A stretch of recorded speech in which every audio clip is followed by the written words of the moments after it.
Okay, so this is probably one of the most heavily asked questions to anybody who is a big time Dark Knight fan. And that is, what makes Batman Batman? Why is it that out of all the heroes that is in the DC universe, he is the most loved, the most cherished character throughout the entire DC franchise? And you get a lot of answers. You get a lot of different answers from a lot of fans and even non-fans alike. But the one thing that I always find as always the common answer is that unlike most of the superheroes who have all these great powers and they can use their muscles and their powers to their advantage to take down their enemies, Batman uses his brain and his wit to take down his. He even uses his brain with it to even take down his friends who he's supposed to be working for.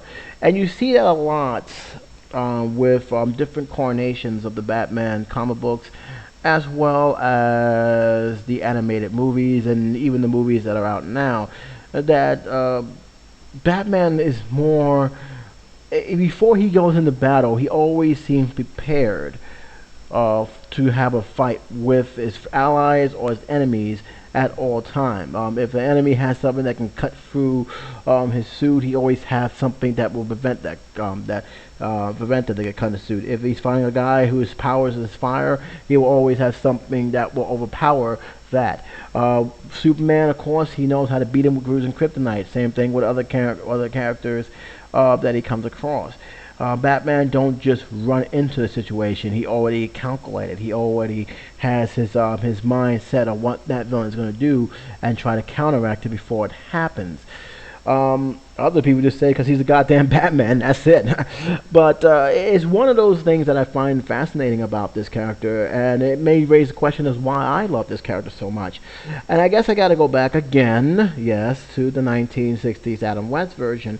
And little did I know that I like Batman because he wasn't just a superhero that was macho and just want to beat people up. That was not the Batman I respect. I respect the Batman from the Adam West and even Tim Burton, to his credit. I respected those two elements of Batman because he was more, in terms of Adam West, he really thought like a detective. He solved crime and riddle as the same way as a detective. He didn't just run down the street and just look for someone and grab them up and beat them up. No, he actually thought things through. He talked with Robin. When it comes down to riddle, okay, he looked at the riddle. He's thinking. He's coordinating. He's actually trying to time what his next plan is, and that what made me so fascinated because it wasn't just a superhero that was beating up people.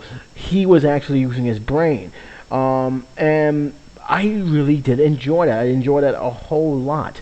And the same thing goes with Michael Keaton's Batman. And what I like about Michael Keaton Batman is you don't think of Michael Keaton being Batman because he was so laid back. He kept his emotions to himself.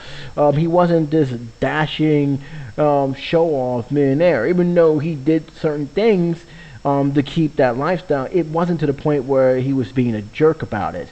And that was also very good about what Michael Keaton has done. But most importantly, he too was more of a detective. When he in the first Batman movie, he was solving situations. He was still solving puzzles and clues. He was trying to figure out what the Joker's next move was.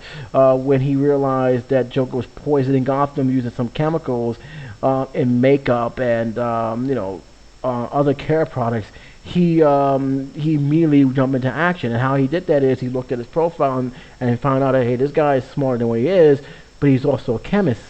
So yeah, let's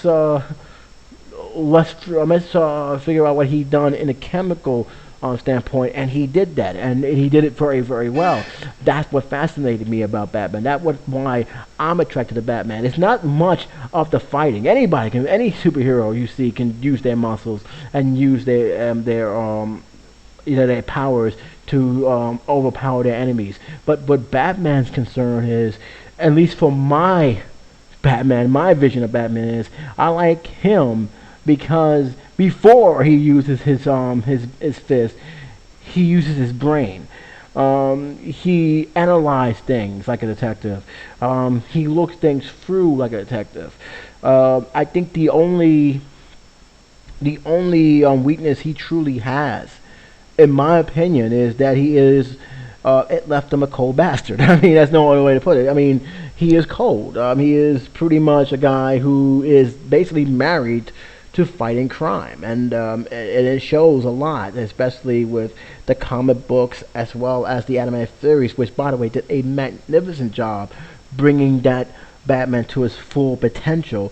Is The fact is that doesn't care about. He doesn't really truly care about living a normal life. He is dedicated to the cause. He tried. God knows he tried with his relationship. I mean, it ain't like he's not, dating women. But in terms of him actually giving up the cape and cowl, he just can't do that. It's always dragging him back, and I think that's one of the things why a lot of people did not really like the way what Tim Burton did when he pretty much retired Bruce Wayne from being Batman forever in the Dark Knight trilogy, because many people believe that, hey, wait a minute, Batman don't stop from fighting crime. He never stops.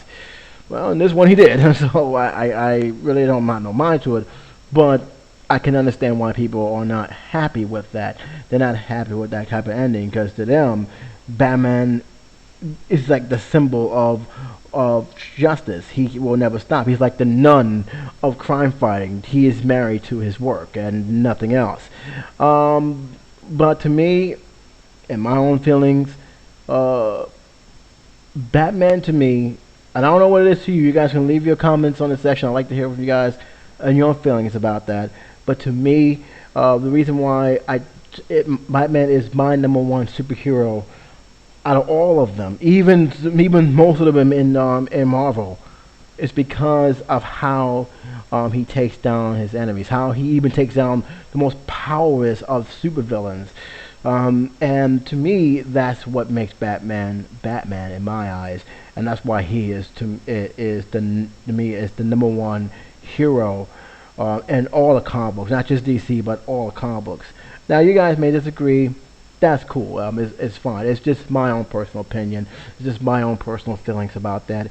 But I'd like to hear what you have to say. If you're especially a Batman fan, if you're a Batman fan and you love The Dark Knight, but you have a different reason as to what makes Batman Batman to you, I love to hear your comments about it. Because, like I said, it's a very fascinating. Because you'd be surprised how many people analyze The Dark Knight. There's not really a same answer. But for me, this is mine, and I'm sticking to it. So for now, this is Jason Lee 7 saying take care, and I'll see you next time.